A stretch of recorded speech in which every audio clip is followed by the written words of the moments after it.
বিশ্ব ইজতেমা এটা অন্য 10টি ওয়াজ মাহফিল বা অন্য 10টি ইজতেমা বা ইসলামী আলোচনা অনুষ্ঠানের মতোই। এখানে সাধারণত মানুষকে দ্বীনি বিষয়ে উদ্বুদ্ধ করা হয় এবং দ্বীনি চেতনা জাগ্রত করবার জন্য মোটিভেশনাল আলোচনা বয়ান পেশ করা হয়ে থাকে। কোনো মুসলমান যদি সেখানে আলোচনা শোনার জন্য নিজের দ্বীনি চেতনাকে ধার দেওয়ার জন্য এবং দ্বীনি চেতনায় উদ্বুদ্ধ হওয়ার জন্য সেখানে যান, তাহলে সেক্ষেত্রে সে যাওয়াটা প্রশংসনীয়। এটা নিন্দনীয় হওয়ার কোনো কারণ নেই, এটা বেদাত হওয়ার কোনো কারণ নেই। তবে যদি কেউ এখানে যাওয়াটাকেই স্বতন্ত্র ইবাদত মনে করেন এবং এখানে যাওয়াটাকেই স্বতন্ত্র সওয়াবের কারণ মনে করেন, কিংবা এটার কোনো অলৌকিক এবং আধ্যাত্মিক কোনো বিশেষত্ব আছে সেরকম বিশ্বাস থেকে তিনি যান, তাহলে সেটা নাজায়েজ হতে পারে, সেটা ভ্রান্তি হতে পারে।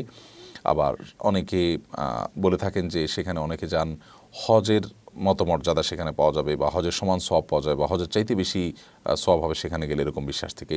তো এরকম বিশ্বাস থেকে যদি আদৌ কেউ চায় তাহলে সেটা অবশ্যই গর্হিত হবে এবং বিভ্রান্তি হবে, সেই যাওয়াটা গুনাহ হবে, বেদাত হবে।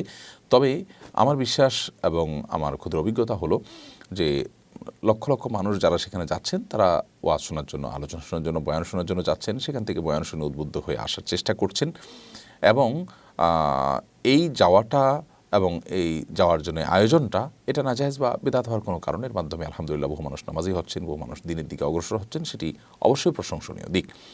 যদি সেখানে কোনো ভুল কথা বলা হয়, ভুল কোনো আলোচনা করা হয়, তাহলে সেই জায়গাটা নিন্দনীয় হতে পারে। সেটা তো শুধু বিশ্ব ইজতেমার সাথে খাস নয়, সেটা তো যেই কোনো দ্বীনি মাহফিলই হতে পারে এ ধরনের ভুল কথা।